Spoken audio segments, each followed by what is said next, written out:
Hello everyone, welcome back. तो अब हम शुरू करते हैं सेक्शन डी के ऊपर डिस्कशन। फर्स्ट क्वेश्चन हमारा क्या कह रहा है? Aarush boat 2 pencils and 3 chocolates for ₹11 and Tanish boat 1 pencil and 2 chocolates for ₹7 from the same shop. Represent this situation in the form of pair of linear equations. Find the price of 1 pencil and 1 chocolate graphically. ठीक है, graphically हमें इसे solve करना है। सबसे पहले हम क्या बनाते हैं? Linear equation. मान लेते हैं price of 1 pencil ₹X and price of 1 chocolate ₹Y है। ठीक है, तो आरुष ने 2 पेंसिल खरीदी यानी 2X कॉस्ट हो गया, 3 चॉकलेट खरीदी मतलब 3Y कॉस्ट हो गया, और टोटल उसने पैसे कितने दिए? ₹11 दिए। उसके बाद हमारा जो तानिश है उसने 1 पेंसिल खरीदी यानी X प्लस 2 चॉकलेट खरीदी 2Y, कितने रुपए दिए? ₹7 दिए। तो ये हमारी 2 लीनियर इक्वेशंस जो इन्वॉल्व हैं वो लिख ली हमने। अब हमें देखना है कि ग्राफिकली इसको सॉल्व कैसे करते हैं, तो हमें प्लॉट करना पड़ेगा। तो हम रखते हैं x की वैल्यू, y की वैल्यू। जब मैं x को 1 रखूंगी तो y, x को 1 रखूंगी तो y क्या आएगा? 1 रखेंगे तो यहाँ 2 आ गया, 11 माइनस 2 9, और 9/3 क्या आ जाएगा? 3, तो y आ गया 3। क्लियर है? जब मैं y को 1 रखूंगी, तो 11 माइनस 3 उधर जाके 8 हो जाएगा, और x की वैल्यू क्या आ जाएगी? 4। ठीक है, अब इसके लिए पॉइंट देखते हैं हम, x y। जब मैं x को 1 रखूंगी तो मेरा x इधर जाएगा 6 हो जाएगा, बाय 2 y मेरा क्या आ जाएगा? 3। जब मैं y को 1 रखूंगी, ठीक है, तो x आ जाएगा 5। क्लियर है? वैसे तो यहीं से हमें दिख गया कि 1 और 3, 1,3 दोनों में कॉमन है, तो यही आंसर आ जाएगा। ठीक है, वो पॉइंट जो दोनों इक्वेशंस को सेटिस्फाई करे वही आंसर होता है। ठीक है, प्लॉट कर लेते हैं हम ग्राफ। तो 1 2 3 4 5, 1 2 3 4 5। ठीक है, इसका है 1,3, 1 पर 3 यानी यहाँ पर, 4 पर 1, 4 पर 1 यानी ये। इन दोनों को ज्वाइन करना है। नेक्स्ट हमारा है 1,3 मतलब यहाँ पर, 5,1, 5 पर 1 यानी यहाँ पर, तो इन दोनों को ज्वाइन करना है। ठीक है, तो हमारा पॉइंट ऑफ इंटरसेक्शन क्या आ गया? 1,3। तो ग्राफिकली हमने सॉल्व किया तो 1 पेंसिल का कॉस्ट कितना माना था? x माना था, और x की वैल्यू कितना है? 1 है। सो पेंसिल का कॉस्ट कितना आ गया? ₹1, और चॉकलेट का कॉस्ट कितना आ गया? ₹3। ठीक है, कि 1,3 कॉमन पॉइंट आ रहा था दोनों इक्वेशंस को जो सेटिस्फाई कर रहा है। नेक्स्ट क्वेश्चन देखते हैं। नेक्स्ट क्वेश्चन क्या कह रहा है कि a person on a tour has ₹4200 for expenses. उसके पास कुल मिला के ₹4200 ही हैं। If he x tends his tour for 3 days, अगर वो 3 दिन तक अपना टूर एक्सटेंड कर देता है, he has to cut down his daily expenses. उसको अपने डेली एक्सपेंसेस जो हैं वो कम करने पड़ते हैं। कितने रुपए? 70 रुपए से उसे कम करने पड़ते हैं। Find the original duration of the tour. Originally वो आदमी कितने दिन के टूर के लिए निकला था, ये आपको निकालना है। मान लेते हैं वो x डेज के लिए निकला था, और 1 दिन का एक्सपेंस पर डे कितना था? ₹Y था। ठीक है, तो इस हिसाब से एक दिन में वो ₹Y यूज कर रहा। कितने दिन के लिए था? x डेज के लिए था। तो XY किसके बराबर हो गया? उसके पास कुल पैसे कितने थे? ₹4200 थे। ठीक है, ओके। अब उसने एक्सटेंड किया अपना टूर फॉर 3 days, 3 दिन के लिए उसने एक्सटेंड किया अपना टूर। यानी दिन में कितना इजाफा हुआ, 3। और एक्सपेंस उसका कट हो गया 70 रुपीज से, मतलब एक्सपेंसेस में कितना गिरावट आई, 70 रुपए की। ठीक है, लेकिन अमाउंट तो अभी भी उसके पास कितना ही रहेगा, 4200 ही रहेगा। तो ये अभी भी किसके बराबर ही रखा जाएगा, 4200 के बराबर ही रखा जाएगा। तो यहां से आ गया हमारे पास XY-70X plus 3Y-210 is equals to 4200। ठीक है, यहाँ से हमें क्या पता है कि एक्स वाई किसके बराबर, 4200। तो ये और ये यहाँ पर कैंसिल हो जाएगा, 0 हो जाएगा। तो हमारे पास आ गया 70x माइनस का plus 3y-210 is equals to 0। एक ये इक्वेशन है हमारे पास और एक ये इक्वेशन है हमारे पास। इन दोनों को सॉल्व करके हमें x और y की वैल्यू निकालनी है। क्लियर है, निकालते हैं। हमें निकालना है फाइंड द ओरिजिनल ड्यूरेशन, यानी हमें x निकालना है। ठीक है, तो y को एलिमिनेट कर लेते हैं इसमें से, तो y की वैल्यू हम यहाँ से निकाल लेंगे। y की वैल्यू क्या आएगी यहाँ से हमारे, 3y is equals to 210 plus 70x, तो 3 बाय में ले जाएंगे, तो ये हमारी क्या आ जाएगी, y की वैल्यू यहाँ पर रख देंगे। तो x इंटू वाई की वैल्यू आई 210/3 यानी कि 70 प्लस 70/3। ठीक है, किसके बराबर है, 4200 के बराबर है। ये कैसी इक्वेशन बन जाएगी, हमारे पास क्वाड्रेटिक इक्वेशन बन जाएगी। 3 दूनी 6, 3 चौक 12। ठीक है, यहां से हम 70 कॉमन ले लेते हैं। ठीक है, तो ये हो जाएगा 3x plus x square equals to 70। तो 0 कैंसिल, 7 1 7 8 1। ठीक है, तो हमारे पास आ गया x square plus 3x minus 180 equals to 0। 15 और 12 की मल्टीप्लाई क्या होती है, 15 12, 12 पंजे 60, 6 12 एकम 12 और 6 18। ठीक है, 180 हो गया। तो हमें फैक्टर क्या मिलेगा, 15 और 12। तो ये आ गया एक्स स्क्वायर प्लस 15x और minus 12x minus 180 equals to 0। तो हमारे पास आंसर क्या आ जाएगा, यहाँ से x कॉमन, x प्लस 15, यहाँ से माइनस का 12 common, x plus 15 equals to 0। यहाँ से x प्लस 15 कॉमन, अंदर बच गया x minus 12 equals to 0। x क्या आ गया, 12, या फिर क्या हो सकता है -15। लेकिन x हम क्या लेके चले थे, नंबर ऑफ डेज लेके चले थे, तो डेज -15 हो नहीं सकते डेज। तो आंसर क्या आ जाएगा, 12 डेज के लिए उसने अपना जो टूर है वो प्लान किया था। क्लियर है, ठीक है। ओके, नेक्स्ट क्वेश्चन है हमारा है area of a right angle triangle हमें गिवन है। If the base of the triangle exceeds the altitude, altitude को एक्सीड करता है बाय 10 सेंटीमीटर।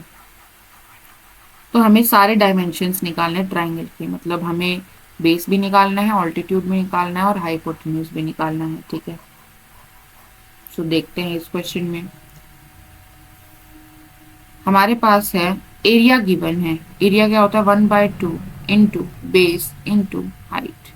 ठीक है, if the base of the triangle, base हमने बी से लिया है, बेस ऑफ द ट्राइंगल क्या बोला है हमें, exceeds the altitude by 10 centimetre, मतलब h प्लस 10 है। ठीक है, तो यहाँ पर b की जगह मैं क्या लिख सकती हूँ, h प्लस 10। ये हमें 600 सेंटीमीटर स्क्वायर दिया। ठीक है, तो ये आ गया 1/2 h plus 10 into h is equals to 600। Clear है, ये हो गया h square plus 10h is equals to 1200। ठीक है, h square plus 10h minus 1200 is equals to 0। ये कैसे आएगा, 1200, 30 और 40। ठीक है, तो h square plus 40h minus 30h minus 1200 equals to 0। ठीक है, h कॉमन ले लेंगे तो अंदर बच जाएगा h प्लस 40, यहाँ से माइनस 30 कॉमन ले लेंगे तो अंदर बच जाएगा h प्लस ठीक है, यहाँ से h प्लस 40 कॉमन ले लेंगे तो बच जाएगा h माइनस 30। अब h क्या थी, हाइट, डिस्टेंस था, मतलब क्या होगा, पॉजिटिव होगा, तो पॉसिबिलिटी क्या आएगी, h आ जाएगा हमारा 30 सेंटीमीटर। h क्या है, ऑल्टीट्यूड, ऑल्टीट्यूड कितना आ गया 30 सेंटीमीटर। बेस इन्होंने क्या बोला था, h प्लस 10, यानी कि बेस हमारा कितना आ गया 40 सेंटीमीटर। अब ये हमारे पास राइट एंगल ट्राइंगल थी, इसका बेस हमें पता है, इसकी हाइट हमें पता है, तो क्या हाइपोटेनस निकाल सकते हैं, जी बिल्कुल निकाल सकते हैं। कैसे निकाल सकते हैं, पाइथागोरस थ्योरम से निकाल सकते हैं। कितनी आ जाएगी, 50 सेंटीमीटर। तो सारे डायमेंशन हमारे ट्राइंगल के निकल गए हैं। ठीक है, ओके। नेक्स्ट क्वेश्चन है, prove that if a line is drawn parallel to one side of a triangle to intersect the other two sides in distinct points, then the other two sides are divided in the same ratio. So basic proportionality theorem है, वही prove करनी है। और क्या use करते हैं, basic proportionality theorem prove करने के लिए हम एरिया ऑफ ट्राइंगल्स यूज करते हैं। ठीक है, हमें ऐसे ट्राइंगल लेते हैं, ये हमें गिवन है, यहाँ से हम परपेंडिकुलर ड्रॉ करेंगे इस लाइन पर, यहाँ से हम परपेंडिकुलर ड्रॉ करेंगे इस लाइन पर, इन दोनों को ज्वाइन कर लेंगे, इन दोनों ट्राइंगल्स का एरिया कंपेयर करते हैं। ठीक है, एक बार हम हाइट ये वाली लेके करेंगे, एक बार हाइट हम ये वाली लेके करेंगे। ठीक है, उसके बाद इस ट्राइंगल का एरिया भी निकालेंगे, एक बार हाइट ये लेंगे, एक बार हाइट ये लेंगे। क्लियर है, बीपीटी आपको कंप्लीट प्रूव करनी है। ओके, नेक्स्ट क्वेश्चन हमारा कह रहा है कि as shown in the given figure a girl of height 90 centimetre is walking away from the base of the lamp post at a speed of 1.2 metre per second. Lamp post से दूर जा रही है, कितनी स्पीड से जा रही है, 1.2 मीटर पर सेकेंड की स्पीड से जा रही है। If the lamp is 3.6 metre above the ground, lamp की हाइट हमें दे दी है कि 3.6 मीटर अबव द ग्राउंड है। Find the length of her shadow, उसकी शेडो की लेंथ बतानी है आफ्टर 4 सेकेंड, 4 सेकेंड के बाद वो जहां पहुंच जाएगी वहां से उसकी शेडो कितनी लंबी दिखेगी वो बतानी है। यानी कि अगर इस डायग्राम में देखें तो हमें क्या निकालना है, इस डायग्राम में हमें ये वैल्यू निकालनी है कि ये कितनी होगी। ठीक है, हमें ये 3.6 मीटर दिया है और ये 90 सेंटीमीटर दिया है, तो पहले हम सबको एक चीज में कन्वर्ट कर लेते हैं, सबको मीटर में या सबको सेंटीमीटर में कर लेते हैं।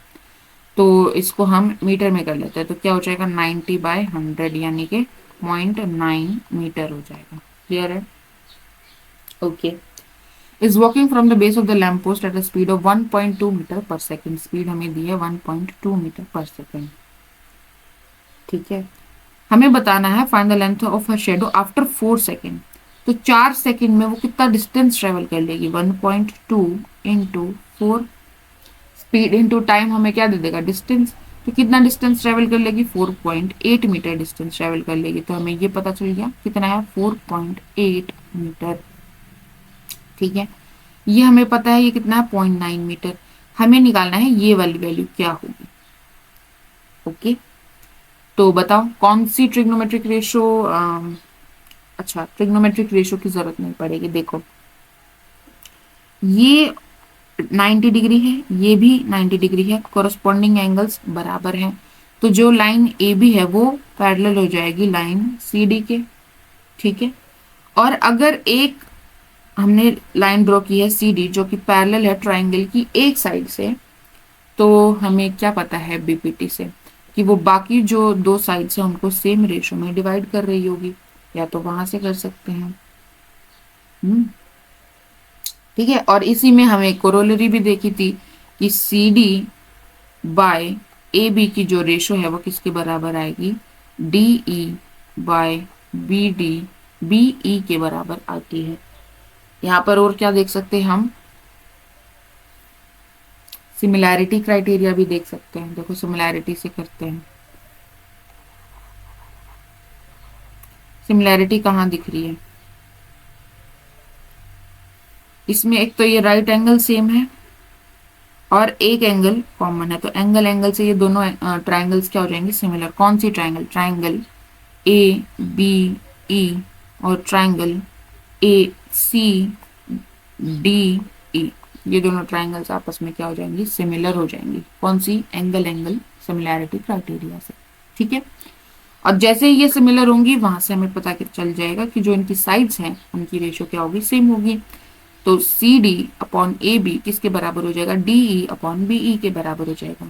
सी डी की वैल्यू पता है, हाँ जी पता है, कितनी, 0.9 मीटर। ए बी की वैल्यू पता है, हाँ 3.6 मीटर।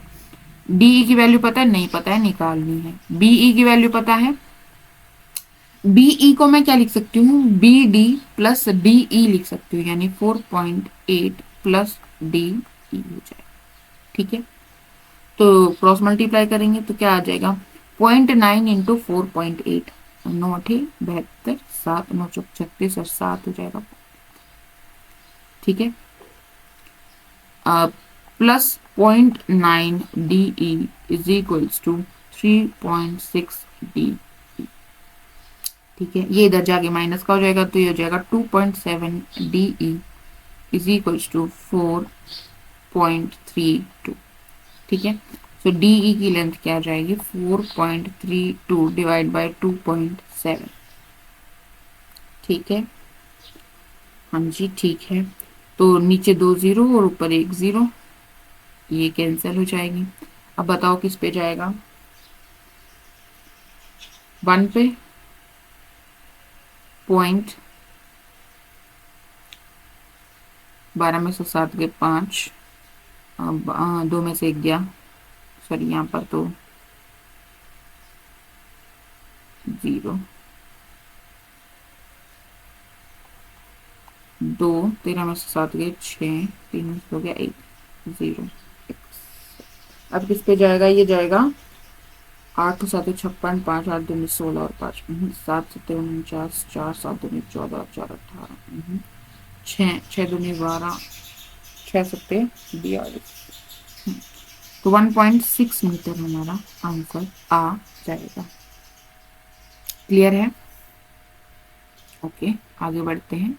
नेक्स्ट क्वेश्चन है हमारा question number 35। An SBI health insurance agent found the following data for distribution of ages of 100 policy holders।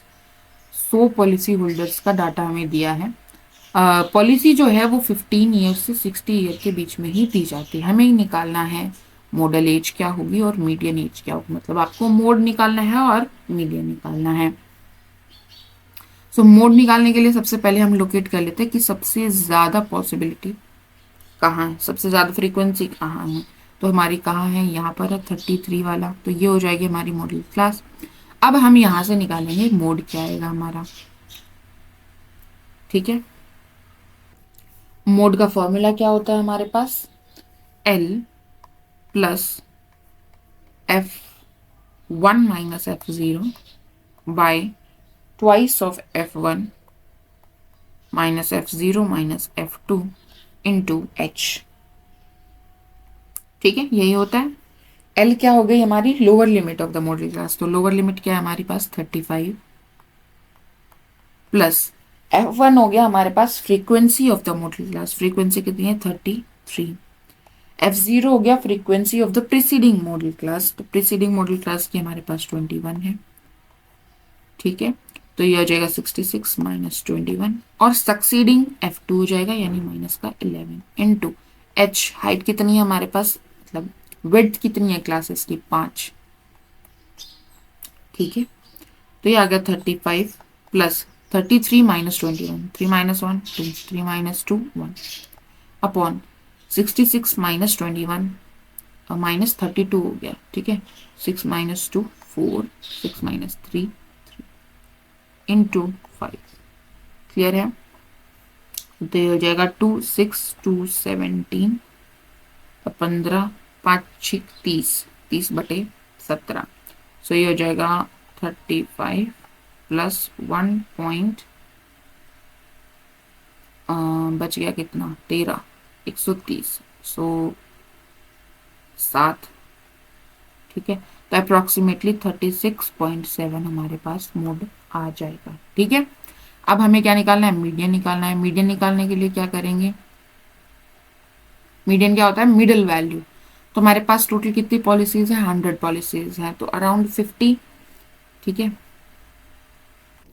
तो हम पहले क्या निकाल लेते हैं, क्यूमुलेटिव फ्रीक्वेंसी निकाल लेते हैं। तो ये आ जाएगी 2 2 और 4 6, 6 एंड 18 हो जाएगा 24, 24 एंड 21 हो जाएगा हमारे पास 45, 45 और 33 हो जाएगा हमारे पास 5 और 3 8, 4 और 3 7, और 11 हो जाएगा हमारे पास 9 8, और 3 जोड़ देंगे तो आ गया 92, 6 जोड़ देंगे 98, और ये आ गया 100। ठीक है, तो हमें अराउंड 50 चाहिए, तो 50 वाली कौन सी आ गई हमारे, यहाँ पर आएगा 50। ठीक है, तो यही हो गई हमारी मीडियन की क्लास। ठीक है, अब हम हमारा फॉर्मूला क्या कहता है मीडियन का, कि L plus n/2 minus cumulative frequency by f into h।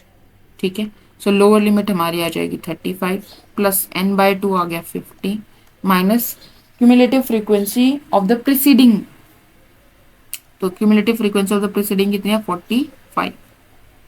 ठीक है, बाय फ्रीक्वेंसी इसकी कितनी है 33 इंटू एच हमारा है 5।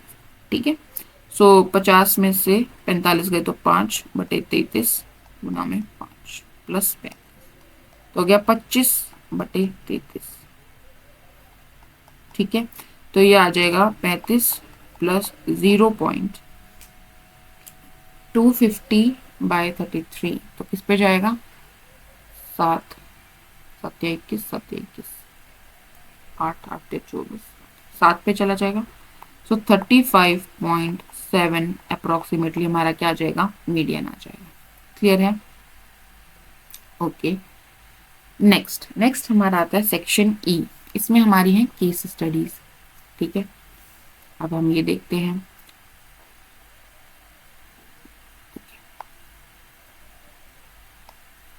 तो सबसे पहला क्वेश्चन है, क्वेश्चन नंबर 36 क्या कह रहा है कि your elder brother wants to buy a car and plans to take a loan. उसने लोन लेने की सोची, कितना लोन लेगा, 1,18,000 रुपीज का वो लोन ले रहा है। एंड वो क्या करेगा, एवरी मंथ उसका लौटाएगा पैसे। कितने, स्टार्टिंग किससे हुई, फर्स्ट इंस्टॉलमेंट उसने दी है 1,000 रुपीज की, पहली इंस्टॉलमेंट 1,000 रुपए दिया। फिर क्या कह रहा है कि he increases the instalment by 100 every month, हर महीने 100 रुपए बढ़ाकर दे रहा है। मतलब पहली बार 1,000 दिया तो दूसरी बार 1,100 देगा, तीसरी बार 1,200 देगा, ठीक है, फिर 1,300 देगा। क्लियर है? तो ये क्या बन जाएगी, एपी बन गई, क्योंकि हर बार डिफरेंस कितना आ रहा है, 100 आ रहा है, कॉमन डिफरेंस आ रहा है, सेम डिफरेंस आ रहा है। ठीक है, एपी बन गई, जिसकी फर्स्ट टर्म क्या है 1,000 रुपीज है, कॉमन डिफरेंस क्या है 100 है। क्लियर है यहाँ तक बात? एपी क्यू बनी। क्लियर है कि मंथली दे रहा है, और मंथली में जो डिफरेंस आ रहा है, second term minus first term वो 100 है, third term minus second term 100 है, सेम डिफरेंस आ रहा है। ठीक है, अब हमें पूछा है find the amount paid by him in the 30th instalment. 30th instalment में कितने पैसे देगा। तो बेसिकली ये जो टर्म थी ये क्या बता रही थी, फर्स्ट मंथ कितना इंस्टॉलमेंट दिया। ये कौन सी टर्म थी, सेकंड मंथ कितना इंस्टॉलमेंट दिया। ये क्या बता रहा था, थर्ड मंथ उसने कितना इंस्टॉलमेंट दिया। तो अगर पहली टर्म बता रही है कि पहले महीने में उसने कितने पैसे दिए, दूसरी टर्म बता रही है कि उसने दूसरे महीने में कितने पैसे दिए, हमें पूछा है कि उसने 30वें महीने में कितने पैसे दिए, 30th इंस्टॉलमेंट कितनी थी, तो हमें कौन सी टर्म निकालनी है, 30th टर्म निकालनी है। तो एपी की 30th टर्म निकालने का क्या फॉर्मूला होता है, A+29D। ए हमें पता है कितना है 1,000 रुपीज है, डी हमें पता है कि 100 रुपीज है, तो 100 को 29 से मल्टीप्लाई करेंगे तो 2900, यानी कि 3,900 रुपीज उसको देने होंगे, जो उसकी 30वीं इंस्टॉलमेंट होगी उसमें। ठीक है, नेक्स्ट क्वेश्चन क्या कह रहा है कि if the total number of instalment is 40, मान लेते हैं कि टोटल इंस्टॉलमेंट 40 देनी है उसको, what is the amount paid in the last instalment, आखिरी इंस्टॉलमेंट में कितने पैसे देगा। तो आखिरी इंस्टॉलमेंट कौन से वाली थी, 40वीं।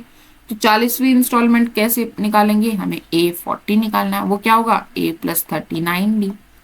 ठीक है, A 1000 प्लस 3,900, तो कितना हो गया 4,900 रुपीज।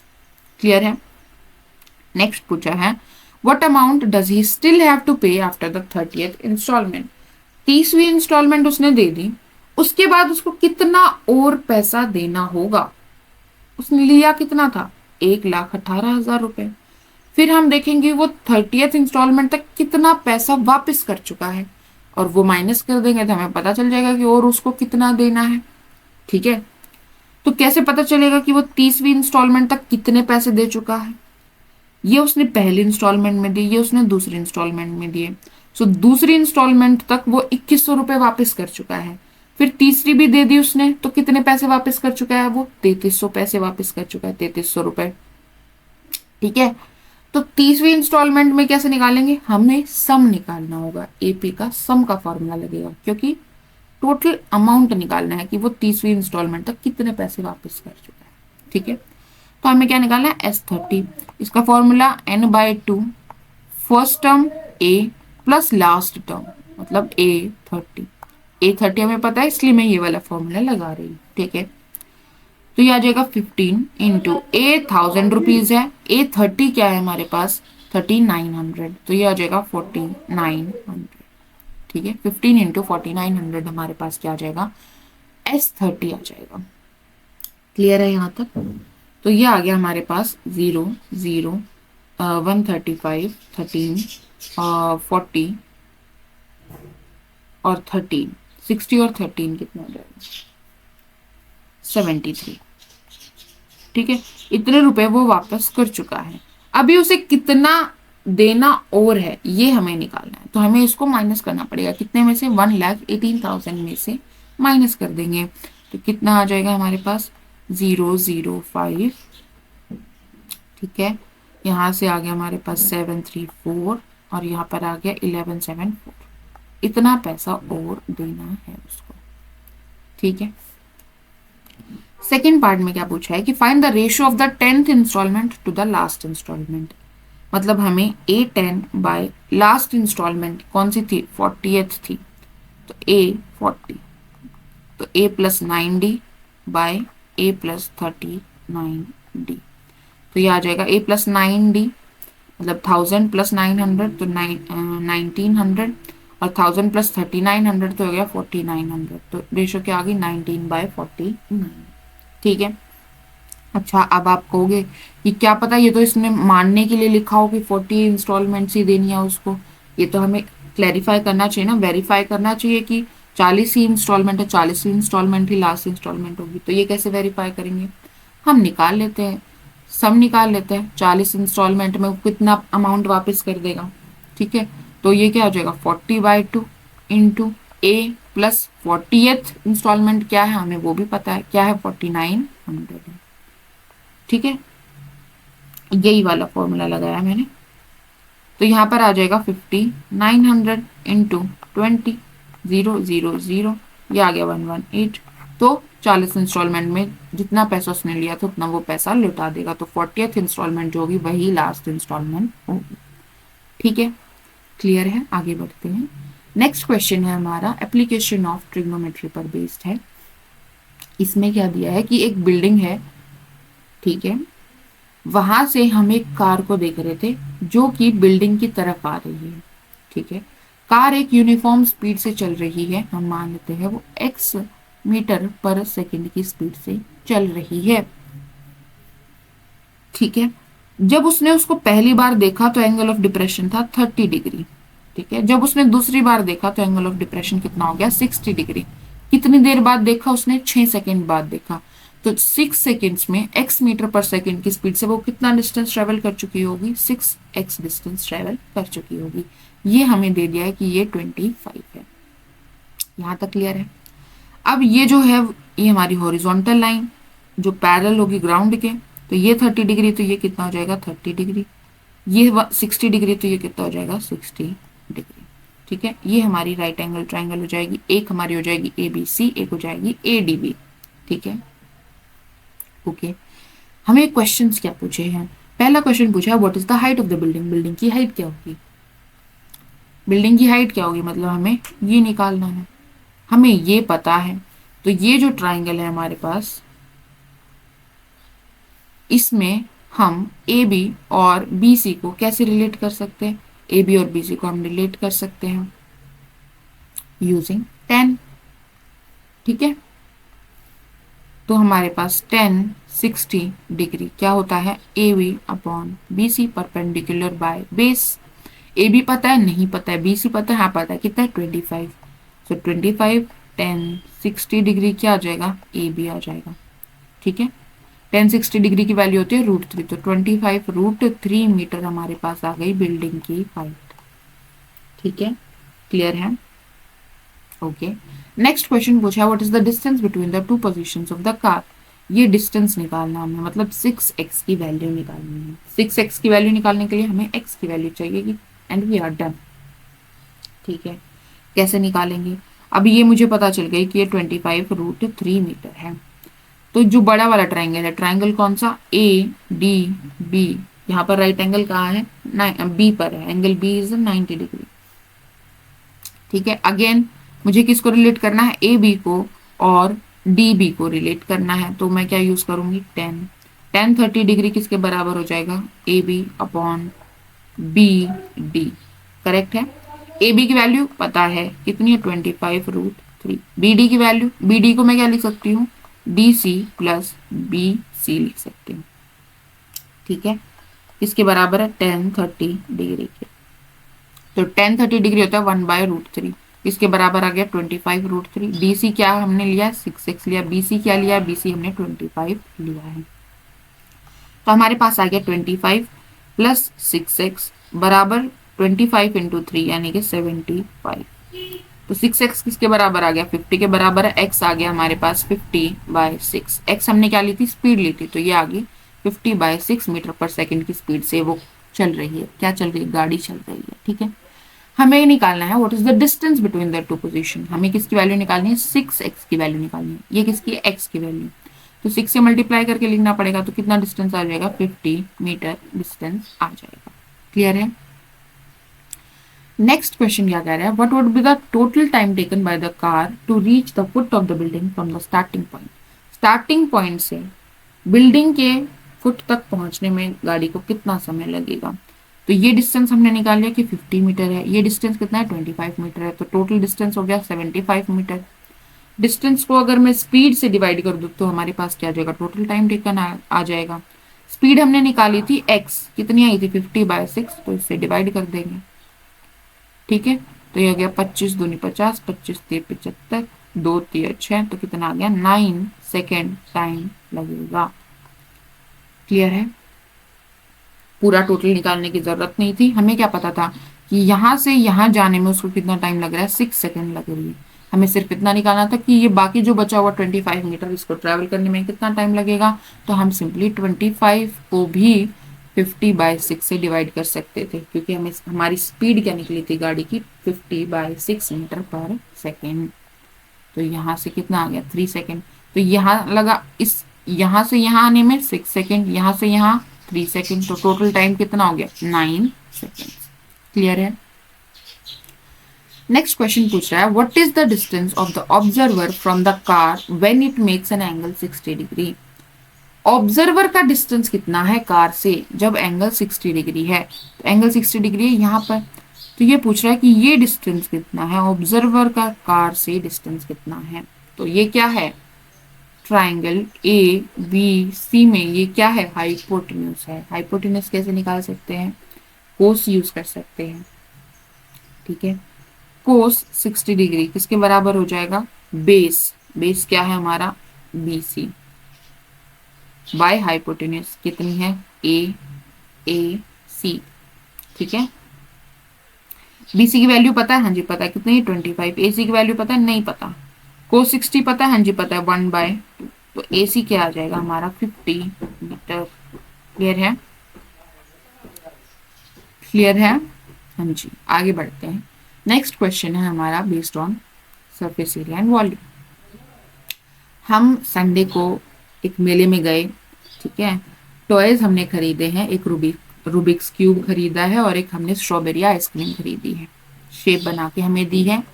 हमें निकालना है find the length of the diagonal of the Rubik's cube if each edge measure 6 centimetre. हमें रूबिक्स क्यूब की क्या दी है, साइड की लेंथ दी है और हमें उसका डायगोनल की लेंथ निकालनी है। ठीक है, तो इसका डायगोनल कैसा होगा, इसका डायगोनल कुछ ऐसा होगा, जो ये कॉर्नर है लास्ट कॉर्नर और ये जो फ्रंट का कॉर्नर है, इनको ज्वाइन करने वाला जो लाइन होगी वो इसका डायगोनल बनेगी। अब इस लाइन की अगर हम देखें तो ट्राइंगल कौन सा बनेगा, राइट एंगल ट्राइंगल। एक तो ये नीचे आ गए हम, और फिर ये नीचे वाला जो बेस है इसका डायगोनल, ये मिलके ये राइट एंगल ट्राइंगल बनाएंगे। ठीक है भाई, ये पता है हमें, हाँ जी पता है, कितने 6 सेंटीमीटर।